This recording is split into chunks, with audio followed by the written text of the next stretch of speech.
नमोस्तु सकलेभ्यः संस्कृतानुरागिभ्यः दर्शकेभ्यः। अद्य अस्मत्समक्षं राजते कश्चन विशिष्टः संस्कृतानुरागी, यः सम्भाषणसन्देश नाम पत्रिकायाः सह सम्पादकः अस्ति। अथ असौ भारतीयज्ञानपरम्परायाः अपि विशिष्टः कश्चन प्रसारकः। तावत् अहं डॉक्टर सचिन कठाले वर्यस्य स्वागतं करोमि वार्तावल्याः साक्षात्कारक्रमे। तत्र सम्भाषणसन्देशपत्रिकायाः तत्र सह सम्पादकत्वमपि भवान् बिभर्ति।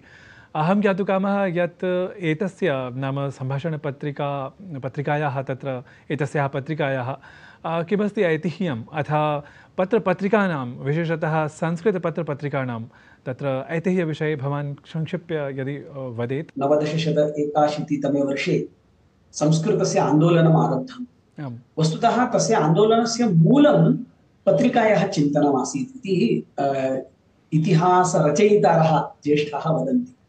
काचित् पत्रिका करणीया, यस्याः पत्रिकायाः आधारेण समाजे सर्वत्रापि संस्कृतं गच्छेत् इति। किन्तु पठितारः के इति प्रश्नः आसीत्। यतोहि सामान्यः जनाः संस्कृतं न जानाति स्म। विद्वांसः ये जानन्ति तेषां भाषाम् अन्ये अवगन्तुं न शक्नुवन्ति स्म कठिनत्वात्।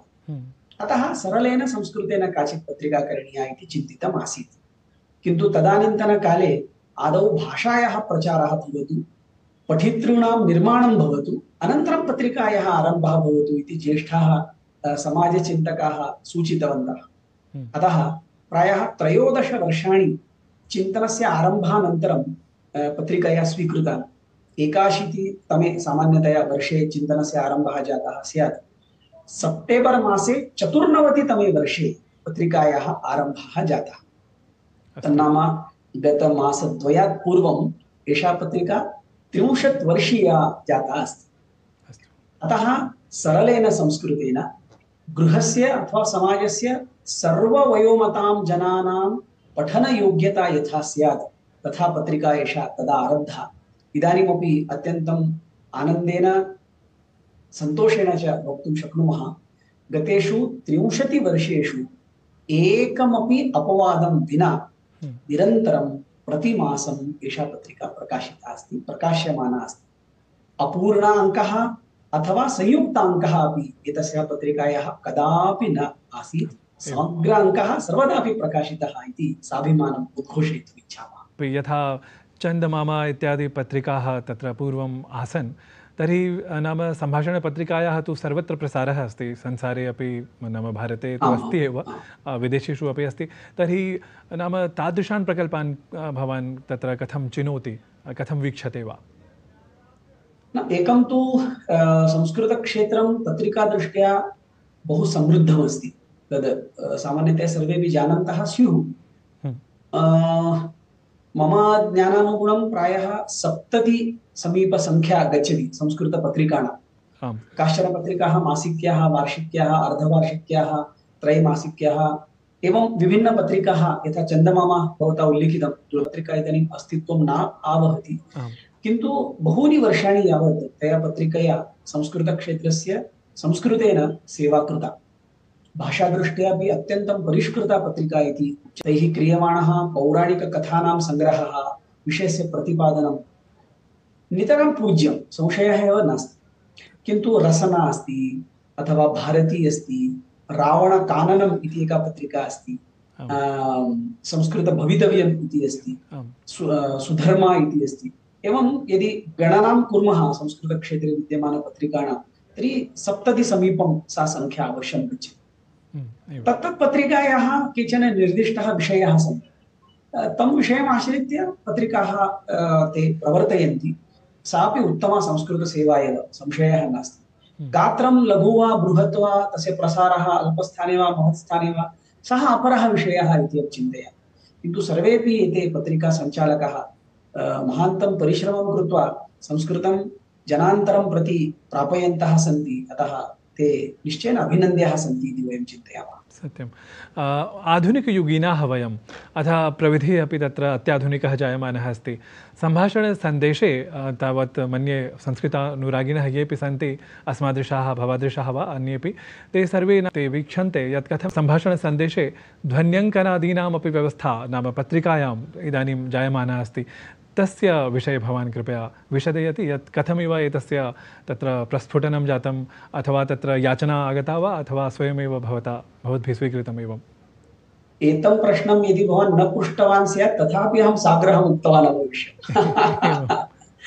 वस्तुतस्तु संस्कृतक्षेत्रे श्रवणार्थं वस्तूनि नोपलभ्यन्ते। ध्वनिपत्रिका संस्कृतक्षेत्रस्य एकमात्र ध्वनिपत्रिका सम्भाषणसन्देशः अस्ति। अन्य कुत्रापि ध्वनिपत्रिका नास्ति। ऑडियो बुक्स् इति रूपेण पुस्तकानि बहूनि स्युः, ध्वनिपत्रिका तु न कापि अस्ति इति एकः विषयः। तदतिरिच्य एषा पत्रिका ई बुक् रूपेण अपि अस्ति, जालपुटे उपलभ्यते, तेन सह सर्चेबल कंटेंट मध्ये अपि उपलभ्यते। तत्र विशेषः एका एव पत्रिका एकस्मिन्नेव स्थाने चतस्रुभिः लिपिभिः उपलब्धा अस्ति। केवलम् एकं क्लिक् करोतु, सा समग्रा पत्रिका संस्कृततः इंग्लिश अथवा संस्कृततः कन्नडम् अथवा संस्कृततः गुजराती इति लिपि चतुष्टये एक क्लिक मध्ये उपलब्धः भवति। एतत् तन्त्रं तु समग्रे विश्वे कस्यामपि पत्रिकायां नास्ति। अस्माकं स्वप्नः अस्ति सर्वासु अदेवनागरी लिपिषु एषा पत्रिका उपलब्धा भवेत्। प्रायः वर्षद्वये वयं तत् साधयामः। श्रमसाध्यं धनसाध्यं च तत्, किन्तु कुर्मः। बहवः जनाः देवनागरीं पठितुं न शक्नुवन्ति, कष्टम् अनुभवन्ति। ते सन्देशं तु पठन्तु, अतः तया धिया अस्माभिः तत् क्रियमाणमस्ति। ध्वनिपत्रिका विशिष्यते, लिप्यन्तरेण पठनयोग्यता अपि तस्याः पत्रिकायाः विशिष्यते। सर्वमेतद् अस्माकं जालपुटे उपलभ्यते। अवश्यं सर्वैः श्रोतव्यं, तस्य आनन्दः अनुभोक्तव्यः इति सह सम्पादकत्वेन तत् निवेदयितुम् इच्छामि। अस्तु, अन्तिमः मम प्रश्नः यत् भाषायां संस्कृतभाषायां वस्तुतः तत्र सरलता मानकता च इति तत्र युग्मद्वयम् इदानीं प्रसिद्धिमाप्नोति। अहं तत्र विभावयामि यत् वस्तुतः नाम यः संस्कृतं जानाति तदर्थं तु सरलता अपि मानकता अपि तत्रैव अन्तर्हिते भवतः।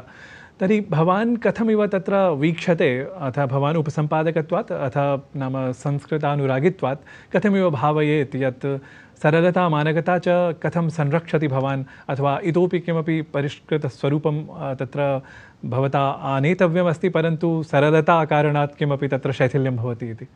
न, तथा तु नास्ति।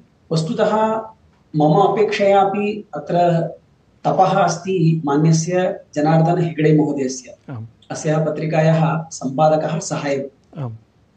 तस्य प्रतिनिधिरूपेण अहं केवलम् अत्र मुखरः अस्मि। वस्तुतः एतत् सर्वं तेनैव उच्यमानम् अस्ति इति भवद्भिः भाव्यताम्। सः तु एतस्मिन् विषये अत्यन्तं परिश्रमशीलः।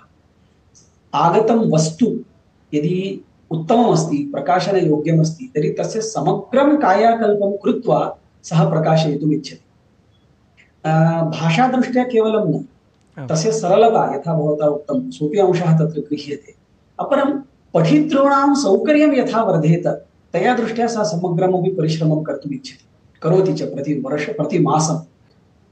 ततः मध्यकाले प्रायः 10 वर्षाणि डॉक्टर विश्वास महोदयः अपि पत्रिकायाः सम्पादकः आसीत्। अतः एताभ्यां द्वाभ्याम् एषा पत्रिका तथैव अग्रे आनीता यत्र सरलत्वं मानकत्वं च रक्षितं स्यात्। तावन्मात्रं न, नूतनानां पदानां सृष्टिः अपि एतस्याः पत्रिकायाः कश्चन विशेषः अस्ति। एतस्मिन् विषये यदा कदाचित् चर्चा चिन्तनं जातं, प्रायः 5,000 नूतनः शब्दः वा शब्दप्रयोगः सन्देशेन एतावत्सु 30 वर्षेषु समाजाय दत्तः स्युः इति अहं भावयामि। कठिनता मा भवतु, किन्तु सरलता शुद्धतया सह आश्रिता भवतु इति विषये सम्पादकीयः गणः नैर्भर्यम् अवश्यं दर्शयति। किन्तु क्वचित् केचन विषयाः भवन्ति, यथा तत्र भाषापाकः इति एकः विभागः अस्ति, तत्तु व्याकरणसम्बद्धः। तत्र सरलमानकतायाः विषये बहु नैर्भर्यं न दृश्यते, यतोहि शास्त्रीयानि एव वाक्यानि तत्र वक्तव्यानि भवति बहुधा। अतः यत्र यत्र शक्यं तत्र तत्र सरलमानकसंस्कृतम् आश्रीयते, अन्यथा तु यथाक्रमं वयम् अग्रे गच्छन्तः स्मः। बहुशः धन्यवादाः महोदय। मन्ये तत्र भवतः प्रयासैः अथवा भवादृशानां प्रयासैः संस्कृतसम्भाषणपत्रिकायाः उत्तरोत्तरं प्रगतिः भवेत् इति अहं विभावयन् अत्र भवन्तं तत्र धन्यवादान् विज्ञापयामि। नमो नमः।